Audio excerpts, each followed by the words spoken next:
Morning everyone and welcome back to my class of mathematics. मैं हूं अमरजीत सैनी और आप देख रहे हैं मेरे YouTube channel my maths my methods.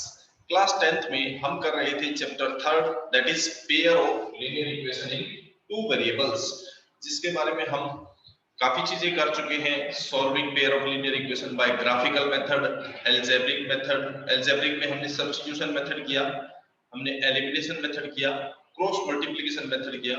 आज उसी की एक्सरसाइज 3.5 के हम वर्ड प्रॉब्लम्स ले रहे हैं, जिसके कुछ क्वेश्चन हम कर भी चुके हैं, उसी से आगे कंटिन्यू करने वाले हैं। क्वेश्चन नंबर 4 से आगे स्टार्ट करते हैं। तो क्वेश्चन नंबर 4 में फर्स्ट पार्ट जो है हमारे पास वो है a part of monthly hostel charges is fixed and remaining depends on the number of days one has taken food in the mess। यानी कि एक हॉस्टल है, उसके चार्जेस दो तरह से लगते हैं। एक तो फिक्स चार्ज, जैसे ही हॉस्टल में जाओगे फिक्स चार्ज तो लगेगा ही, उसके बाद उन्होंने फूड कितने दिन लिया है, खाना कितने दिन खाया है मेस में, उसका चार्ज लगेगा। दोनों का मिला के टोटल चार्ज लगता है। पहली कंडीशन में कहता है कि when a student a takes food for 20 days, एक स्टूडेंट ने 20 डेज के लिए फूड खाया तो उसको टोटल 1000 रुपीस की कॉस्ट हुई है। और सेकंड में कहता है the students be who takes food for 26 days pays rupees 1180। दूसरा स्टूडेंट बी जिसने 26 डेज के लिए फूड खाया है उसने 1180 रुपए पे किए हैं। तो अब हमें इसको सॉल्व करना है by any of the method, किसी भी मेथड का यूज करके। तीन मेथड पढ़े हमने, substitution, elimination and cross multiplication. तो जब सबसे इजी हमारे पास एलिमिनेशन होता है, हम एलिमिनेशन से सॉल्व कर लेते हैं इसको। तो फर्स्ट कंडीशन क्या थी, फूड जो ए स्टूडेंट है उसने फूड खाया 20 डेज, तो चार्ज क्या होता है, एक तो फिक्स चार्ज तो लगेगा ही लगेगा x रुपीस। हमने मान लिया फिक्स चार्ज जो है इसकी वो x रुपीस है, और फूड पर डे की जो कॉस्ट है वो y रुपीस मान ली। एक दिन के फूड की कॉस्ट y रुपीस है। तो फर्स्ट कंडीशन में टोटल कॉस्ट कितनी हुई, x तो फिक्स चार्ज हो गया प्लस जितने दिन उसने भोजन खाया है, कितने दिन खाया है 20 डेज, तो 20y हो गया, ये होगी टोटल कॉस्ट। और कितना दे रखा है, ये इक्वल टू 1000।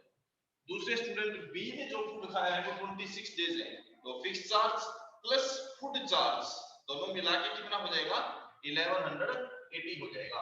अब इसको हमें सोल्व करना है, तो इसको हम करते हैं क्रॉस मल्टीप्लिकेशन मेथड से सोल्व करते हैं, क्योंकि इस एक्सरसाइज में मैक्सिमम सारे क्वेश्चन क्रॉस मल्टीप्लिकेशन मेथड की है, इसलिए इसको क्रॉस मल्टीप्लिकेशन से सोल्व कर लेते हैं। और क्रॉस मल्टीप्लिकेशन से सोल्व करने के लिए आप हमेशा राइट साइड में क्या बनाओ, 0, इसलिए 1000 को हम लेते हैं लेफ्ट साइड, इक्वल टू बचेगा 0। एंड इक्वेशन सेकंड में से भी ऐसे ही करना, x plus 26y minus 1180 is equals to 0।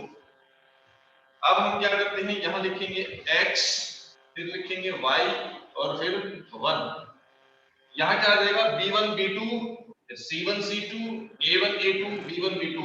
b1 b2 मतलब y का कोएफिशिएंट कितना है यहाँ पे 20 और 26, फिर c1 c2 माइनस का 1000 और माइनस का 1180, फिर a1 a2 1 और 1, फिर दोबारा से b1 b2 20 और 26। अब करते हैं हम क्रॉस मल्टीप्लाई करते जाएंगे, x के नीचे ये क्रॉस मल्टीप्लाई हो जाएगी। सॉरी सर, अब हम इसको कर लेते हैं क्रॉस मल्टीप्लिकेशन, ठीक है। क्रॉस मल्टीप्लिकेशन में ये क्रॉस और ये x के नीचे ये आ जाएगा, y के डिवाइड में ये क्रॉस मल्टीप्लाई आ जाएगी हमारे पास, और फिर 1 के डिवाइड में ये क्रॉस मल्टीप्लाई आएगी। चलो सबको लिखते हैं हम, x डिवाइडेड बाय, x के डिवाइड में क्या होगा, क्रॉस मल्टीप्लाई कर लेते हैं। 20 को 1180 से मल्टीप्लाई करते हैं, 0 0 6 3 एंड 2, क्या आ जाएगा हमारे पास इसकी मल्टीप्लाई। माइनस, इसके माइनस में क्या होगा, 26 को 1000 से मल्टीप्लाई करेंगे, 26000 equals to y divided by, y के डिवाइड में क्या होगा, ये क्रॉस मल्टीप्लाई करेंगे, 1000 को 1 से मल्टीप्लाई करेंगे, दिस इज माइनस 1000। एक मिनट, 20 को इससे मल्टीप्लाई किया, ये माइनस था, 8 विल बी माइनस, ओके। और ये क्रॉस मल्टीप्लाई माइनस में होती है, माइनस ऑलरेडी है, प्लस बन जाएगा। उसके बाद y के डिवाइड में ये क्रॉस मल्टीप्लाई, माइनस 1000 को 1 से मल्टीप्लाई माइनस 1000 और माइनस ऑलरेडी होगा यहाँ, ये माइनस मल्टीप्लाई ये आएगी तो माइनस माइनस क्या हो जाएगा plus 1180 equals to 1 divided by 1 के डिवाइड में क्या होगा क्रॉस मल्टीप्लाई, दिस इज 26 और माइनस 20, 26 माइनस 20। अब इसको हम क्या करते हैं कैलकुलेट कर लेते हैं, सॉल्व कर।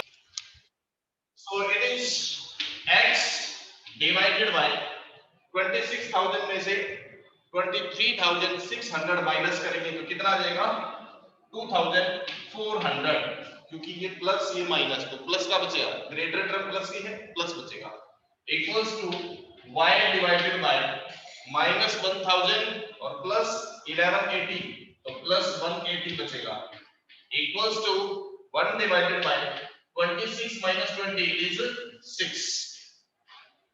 अब एक बार x की टर्म को कांस्टेंट वाली के साथ इक्वल करते हैं, एक बार y वाली को, तो दोनों आ जाएंगे। So we got x upon 2400 equals to 1/6, second time y upon 180 equals to 1/6। यहां से 2400 उधर चला जाएगा तो 2400 अपॉन 6 कैंसिल कर लो, कितना हो जाएगा 400 और यहां से y equal to 180 cross multiply होके ऊपर जाएगा डिवाइड बाय 6 कितना हो गया 30। तो फाइनल आंसर क्या होगा हमारा x equal to 400 means fix charges 400, hostel का फिक्स चार्जेस है 400, जैसे ही हॉस्टल में जाते हैं 400 रुपीस तो लगेगी ही। उसके बाद y इक्वल टू 30 है, y means food per day, एक दिन का जो फूड है उसकी कॉस्ट है ₹30। तो फाइनल आंसर आप x और y नहीं लिखेंगे, फाइनल आंसर आप ये लिखेंगे fix charge is equal to x यानी कि 400 rupees, fix charge equal to 400 rupees and charge of food per day equals to 30 rupees. Final answer आपका ऐसे होना चाहिए fix charge is equals to कितना है ₹400 and charge of food per day per day में जो फूड का charge है वो कितना है ₹30 रुपीस पर डे के हिसाब से फूड का चार्ज लगेगा। तो ये क्वेश्चन नंबर 4 उसका फर्स्ट पार्ट कंप्लीट होता है। इसी का सेकंड क्वेश्चन में सिर्फ इक्वेशन बना देता हूं, सॉल्व आप अपने आप कर लेंगे। क्वेश्चन है a fraction becomes 1/3 when 1 is subtracted from the numerator. अब फ्रैक्शन है तो उसमें एक न्यूमरेटर होगा एक डिनोमिनेटर होगा, so let us suppose the numerator is x and denominator is y, then what is the fraction, fraction होगा x अपॉन y। अब इसमें भी वही दो कंडीशंस है, दो कंडीशंस क्या क्या है, पहली कंडीशन देखिए, पहली कंडीशन ये कहता है fraction becomes 1/3 if 1 is subtracted from the numerator. ये हमारा न्यूमरेटर था, न्यूमरेटर है x और डिनोमिनेटर है y। क्या कहता है न्यूमरेटर में से अगर हम 1 सब्ट्रैक्ट करते हैं, डिनोमिनेटर के बारे में कुछ नहीं लिखा तो ऐसे ही रहने दो, फ्रैक्शन कितनी बन जाएगी 1/3। और सेकंड कंडीशन क्या कहता है it becomes 1/4 if 8 is added to denominator. x upon y था, डिनोमिनेटर में 8 ऐड करेंगे तो फ्रैक्शन क्या बन जाएगी 1/4 बन जाएगी, ये है। अब इसको हमने इक्वेशन में कन्वर्ट कर लेना है क्रॉस मल्टीप्लाई करके, तो 3 को x से मल्टीप्लाई करेंगे 3x minus 3 equal to y, cross multiply कर दिया हमने, तो यानी कि क्या बनेगा ये 3x, y को इधर ले आएंगे माइनस हो जाएगा इक्वल टू क्या बचेगा 3, इक्वेशन नंबर 1। ऐसे ही यहाँ क्रॉस मल्टीप्लाई कर देते हैं, 4x equals to y plus 8, y को इधर ले आओ 4x माइनस y प्लस था ना, इधर आके माइनस होगा इक्वल्स टू 8, इक्वेशन नंबर 2। दो इक्वेशन बन गई। अब इन दोनों इक्वेशंस को किसी भी मेथड से आप सॉल्व कर सकते हैं। 3 मेथड पढ़े हमने, substitution method, elimination method, cross multiplication method. तीनों में से किसी भी मेथड की हेल्प से ये दोनों इक्वेशंस आप सॉल्व कर सकते हैं। ठीक है, क्वेश्चन इजी है, आराम से कर सकते हैं। नेक्स्ट क्वेश्चन मैं करवा देता हूं इसका, ये बिल्कुल इजी था इसलिए मैंने सिर्फ इक्वेशन बनवा दी है, बाकी आप सॉल्व कर लेंगे इसको। तो next fourth question, third part इसका काफी अच्छा क्वेश्चन है। क्वेश्चन है यश स्कोर्ड 40 मार्क्स, यश को 40 मार्क्स मिले हैं ये कहता है getting 3 marks for right answer and losing 1 marks for wrong answer. Right answer देने पर उसको +3 मार्क्स मिलते हैं, रॉन्ग आंसर देने पर -1 मार्क्स मिलता है, तो उसका स्कोर जो है वो 40 मार्क्स हुआ है। लेकिन ये कहता अगर उसको had 4 marks been awarded for each correct answer, अगर सही आंसर के लिए 4 मार्क्स मिलते +4 and 2 marks been deducted for incorrect, और गलत आंसर के लिए 2 मार्क्स माइनस होते, तो उसका टोटल स्कोर 50 होता इन्हीं क्वेश्चंस में। How many questions were there in test, test में टोटल कितने क्वेश्चंस थे? तो हमने मान लिया है नंबर ऑफ राइट आंसर्स के जो क्वेश्चंस है वो x है and number of wrong answers is y। Okay, first condition में क्या कहता है, राइट आंसर के लिए +3 और रॉन्ग आंसर के लिए -1 है, तो टोटल स्कोर कितना होता है 40। राइट आंसर कितने हैं x, एक आंसर राइट करने के कितने मार्क्स मिलते हैं 3, तो 3x आंसर राइट करने के लिए कितने होंगे 3x। ओके, एक रॉन्ग आंसर के लिए कितना मिलता है -1 मार्क्स, y रॉन्ग आंसर के लिए कितना मिलेगा -1y, तो टोटल स्कोर कितना हुआ उसका 40, यही है ना। राइट आंसर के लिए +3, राइट आंसर क्या है x, x के लिए +3 तो +3x, रॉन्ग आंसर के लिए -1 ये लिखा है ना, रॉन्ग आंसर कितने y, तो -1y इक्वल टू 40 हो गया।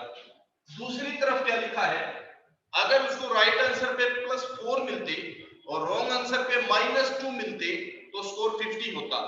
राइट आंसर ये है, इस पे +4 मार्क्स मिलते हैं और रॉन्ग आंसर ये है, इस पे -2 मार्क्स मिलते हैं, तो टोटल स्कोर कितना हुआ उसका 50। ये दो इक्वेशंस बन गई। अब इन दोनों को हमें सॉल्व करना है। दो मेथड हैं, दोनों में 3 मेथड है, तीनों में से किसी से भी कर सकते हैं। तो फर्स्ट पार्ट इसका हमने क्रॉस मल्टीप्लिकेशन से किया था, तो इस पार्ट को हम एलिमिनेशन मेथड से कर लेते हैं या सब्स्टिट्यूशन से। चलो सब्स्टिट्यूशन से करते हैं इसको, ठीक है। इस पार्ट को हम सब्स्टिट्यूशन मेथड से करते हैं। y की वैल्यू निकालना आसान है, y निकालते हैं। तो 3x 40 को इधर जाओ -40 इक्वल टू y को उधर ले जाएंगे +5 बन जाएगा। y की वैल्यू होगी, ये वैल्यू इसमें पुट कर दो, इसको मान लेते हैं इक्वेशन 3 और ये पुट करते हैं पुट इन इक्वेशन नंबर 2। 1 में से वैल्यू निकाली और 2 में पुट कर दी। सब्स्टिट्यूशन मेथड में हम ऐसे ही करते हैं ना, एक से निकालते हैं और दूसरे में पुट करते हैं। तो क्या हो जाएगा 4x, ये लो 4x -2y -2y, y की वैल्यू ये रही हमारे पास 3x -40 इक्वल टू कितना है 50। तो कर लो सॉल्व इसको, 4x -6x + 80 इक्वल टू 50। तो 4x -6x कितना हो गया -2x इक्वल टू 50 और ये 80 उधर जाके होगा माइनस, यानी कि -2x इक्वल टू -30। तो x कितना हो गया -30 अपॉन -2, माइनस से माइनस कैंसिल, 30 से 2 कैंसिल, x की वैल्यू आ गई हमारे पास 15। अब y निकालते हैं, तो ये वैल्यू पुट कर दो इक्वेशन नंबर 3 में, पुट इन 3 में पुट करेंगे तो y की वैल्यू क्या आ जाएगी हमारे पास, y की वैल्यू क्या है y इक्वल टू 3x -40।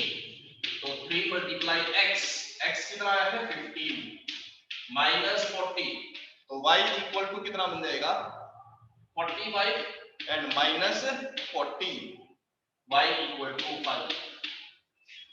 तो राइट आंसर्स वाले कितने हुए x यानी कि 15, रॉन्ग आंसर्स वाले कितने हैं 5। टोटल क्वेश्चन कितने बन गए, टोटल क्वेश्चंस पूछे हैं कितने हैं, right answers plus wrong answers यानी कि 50 + 5 इक्वल टू 20। तो उस टेस्ट में टोटल जो क्वेश्चंस हैं वो 20 होंगे। ये हो जाएगा इसका थर्ड पार्ट। तो नेक्स्ट क्वेश्चन, दो प्लेसेस हैं A और B, दोनों के बीच की दूरी है 100 और दोनों से कार चलती है। अगर दोनों सेम डायरेक्शन में चलती हैं, स्पीड दोनों की अलग अलग है, दोनों सेम डायरेक्शन में चलेगी तो उनको मिलने में लगते हैं 5 घंटे का टाइम। अगर दोनों अपोजिट डायरेक्शन में चलती हैं, एक इधर और एक इधर, यानी कि एक दूसरे की तरफ आ रही है, तो उनको लगता है 1 घंटे का टाइम। दोनों की स्पीड क्या है ये पूछा गया है। तो let speed of car at A, जो ए पे कार है उसकी स्पीड मान ली हमने x kilometer per hour and speed of car at B is equals to y kilometer per hour. In same direction, जब दोनों सेम डायरेक्शन में चलती हैं तो इन सेम डायरेक्शन में चलती हैं तो स्पीड कितनी हो जाएगी भाई? अब सोचने की है, यहां सोचने का है। जब दोनों सेम डायरेक्शन में चल रही है तो उनको मिलने में कितना टाइम लगता है? 5 घंटे का टाइम। टाइम ज्यादा लगा, ज्यादा टाइम कब लगेगा? स्पीड कम होगी तो या स्पीड ज्यादा होगी तो?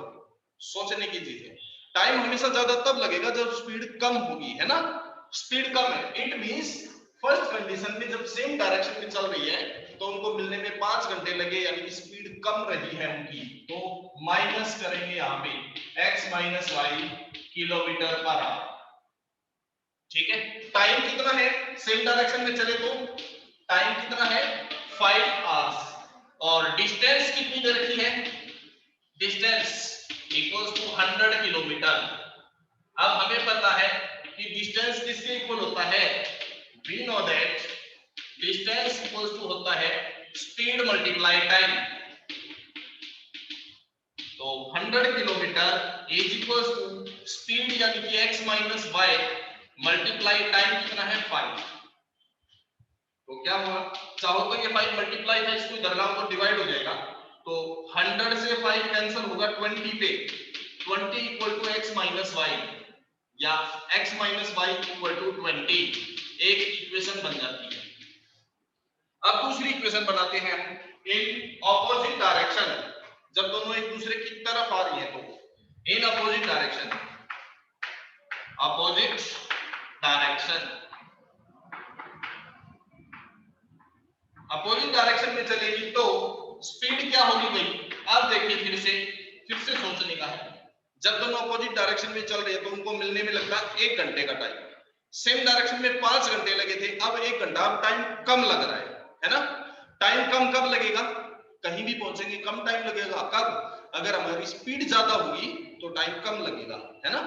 अब टाइम 1 घंटे लग रहा है, कम लग रहा है, इसका मतलब स्पीड ज्यादा है, और ज्यादा है मींस प्लस।